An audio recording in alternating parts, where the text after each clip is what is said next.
आजची सुरुवात खरंच एका धक्कादायक बातमीने करावी लागतीये. हो.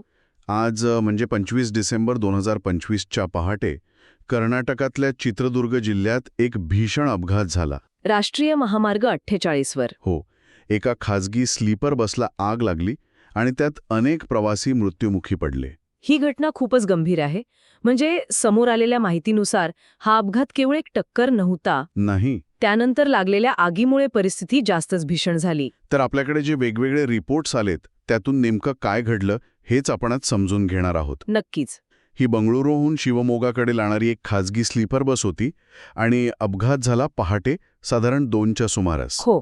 आणि अपघाताचं स्वरूप पाहिलं की आग का लागली याचा अंदाज येतो. विरुद्ध दिशेने येणाऱ्या एका लॉरीने दुभाजक ओलांडून थेट बसला धडक दिली. म्हणजे हेड ऑन कोलिजन. अगदी. पोलिसांचा प्राथमिक अंदाज असा आहे की लॉरी चालकाला कदाचित झोप लागल्याने त्याचे नियंत्रण सुटलं असावं. अच्छा. आणि सगळ्यात महत्त्वाचं म्हणजे धडक थेट बसच्या इंधन टाकीला लागल्याची शक्यता आहे.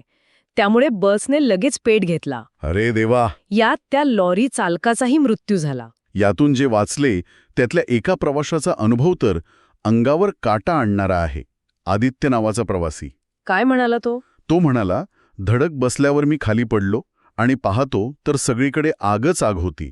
बसचा दरवाजा उघडत नव्हता. बापरे. आम्ही काच फोडून बाहेर पडण्याचा प्रयत्न केला. लोक मदतीसाठी ओरडत होते, पण आग इतक्या वेगाने पसरत होती की काही करणं शक्य नव्हतं. खरंच हा अनुभव ऐकूनच खूप वाईट वाटतं. पण या सगळ्यात एक गोष्ट लक्षात घेण्यासारखी आहे. कोणती? मृतांच्या आकड्यांमध्ये थोडी तफावत आहे. काही रिपोर्ट्स 9 मृत्यू सांगतात तर काही 10 किंवा 12. हो, माझ्याही वाचनात आलं हे. बसमध्ये एकूण 32 प्रवासी होते, बरोबर? हो. आणि असं नेहमीच होतं. अशा मोठ्या अपघातानंतर लगेच अचूक आकडेवारी मिळवणं खूप कठीण असतं. खरंय. सगळीकडे गोंधळाची परिस्थिती असते. अगदी. अपघातानंतरची दृश्यंतर खूपच भयानक होती. बस पूर्णपणे जळून खाक झाली होती आणि महामार्गावरची वाहतूकही अनेक तास विस्कळीत झाली होती. हो.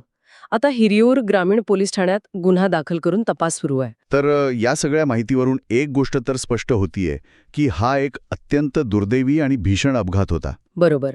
पण या घटनेनंतर आपण फक्त रस्ते सुरक्षेवर चर्चा करतो, चालकांवरच्या चुकांवर बोलतो. हो, जे आवश्यक आहे. आवश्यक आहे, नक्कीच. पण मला वाटतं हा अपघात एका वेगळ्याच आणि तितक्याच महत्त्वाच्या मुद्द्याकडे लक्ष वेधतोय. कोणता मुद्दा? तो म्हणजे वाहनांमधली आपत्कालीन सुरक्षा व्यवस्था, म्हणजे आपले इमर्जन्सी एक्झिट्स. अच्छा, म्हणजे त्या कितपत प्रभावी ठरतात हा प्रश्न आहे. अगदी.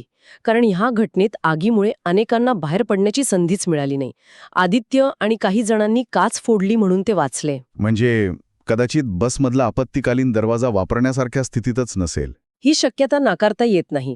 अनेकदा सामानाच्या रॅकने किंवा अतिरिक्त सीट लावून ते ब्लॉक केलेले असतात. म्हणजे ती केवळ एक दुर्घटना नाही, तर हे एका मोठ्या व्यवस्थेच्या अपयशाचं उदाहरण आहे. खरंच हा विचार करायला लावणारा मुद्दा आहे. आणि हाच मुद्दा आपल्याला एका विचाराकडे घेऊन जातो. यापुढे आपण जेव्हा कधी बसने प्रवास करू तेव्हा गाडीत बसल्यावर आपला आपत्कालीन दरवाजा कुठे आहे, तो उघडण्याजोगा आहे की नाही, हे तपासण्याची सवय स्वतःला लावून घ्यायला हवी का?